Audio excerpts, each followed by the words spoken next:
ആലപ്പുഴയിൽ ചികിത്സാ പിഴവിനെ തുടർന്ന് വൈകല്യങ്ങളോടെ ജനിച്ച കുഞ്ഞിൻ്റെ ചികിത്സ പൂർണ്ണമായും സൗജന്യമാക്കുമെന്ന് മന്ത്രി സജി ചെറിയാൻ. ആലപ്പുഴയിൽ നടന്ന അദാലത്തിലായിരുന്നു മന്ത്രിയുടെ ഉറപ്പ്. കുഞ്ഞ് ജനിച്ച് 2 മാസമായിട്ടും ചികിത്സ സംബന്ധിച്ച് സർക്കാരിൽ നിന്ന് യാതൊരു അറിയിപ്പും ലഭിക്കാത്ത സാഹചര്യത്തിലാണ് അദാലത്തിൽ പരാതി നൽകാൻ കുഞ്ഞുമായി അമ്മ സുറുമി എത്തിയത്. ആലപ്പുഴ സക്കറിയ ബസാർ സ്വദേശികളായ അനീഷ് മുഹമ്മദ് സുറുമി ദമ്പതികൾക്ക് വൈകല്യങ്ങളോടെ കുഞ്ഞു പിറന്നിട്ട് ഈ മാസം 8-ന് 2 മാസം തികയും. ചികിത്സാ പിഴവിനെ തുടർന്നാണ് കുഞ്ഞിന് ജനിതക വൈകല്യങ്ങൾ ഉണ്ടായതെന്ന് ആരോപിച്ച് കുടുംബം പോലീസിൽ പരാതി നൽകി. സംഭവം വിവാദമായതോടെ ആരോഗ്യമന്ത്രി കുഞ്ഞിന് സൗജന്യ ചികിത്സ നൽകുമെന്ന് പ്രഖ്യാപിച്ചു.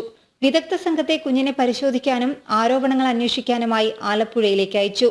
എന്നാൽ വിദഗ്ധ സംഘം പരിശോധന നടത്തി 1.5 മാസം കഴിഞ്ഞിട്ടും കുഞ്ഞിന്റെ തുടർ ചികിത്സ സംബന്ധിച്ച റിപ്പോർട്ട് സമർപ്പിച്ചിട്ടില്ല. കുഞ്ഞിന്റെ ചികിത്സ സംബന്ധിച്ച് യാതൊരു നടപടിയുമാകാത്ത സാഹചര്യത്തിലാണ് ആലപ്പുഴയിൽ നടന്ന അദാലത്തിൽ കുഞ്ഞുമായി അമ്മ സുറുമി എത്തിയത്. പരാതി പരിഗണിച്ച മന്ത്രി സജി ചെറിയാൻ കുഞ്ഞിന്റെ ചികിത്സ പൂർണ്ണമായും സൗജന്യമാക്കുമെന്ന് ഉറപ്പു നൽകി.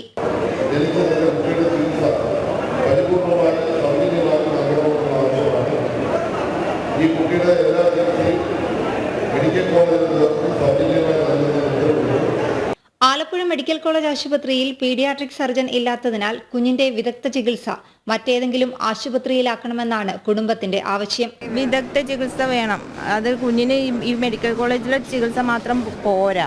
ഇവിടെ സർജൻ ഇല്ല, പീഡിയാട്രിക് സർജൻ ഇല്ല. അപ്പം അതുള്ള ഏതെങ്കിലും ഹോസ്പിറ്റലിലാണ് കിട്ടിയാൽ നല്ലത്. 56 ദിവസം മുമ്പാണ് ഗർഭകാല ചികിത്സാ പിഴവിനെ തുടർന്ന് അപൂർവ വൈകല്യങ്ങളോടെ കുഞ്ഞു പിറന്നത്. ജനം, ആലപ്പുഴ.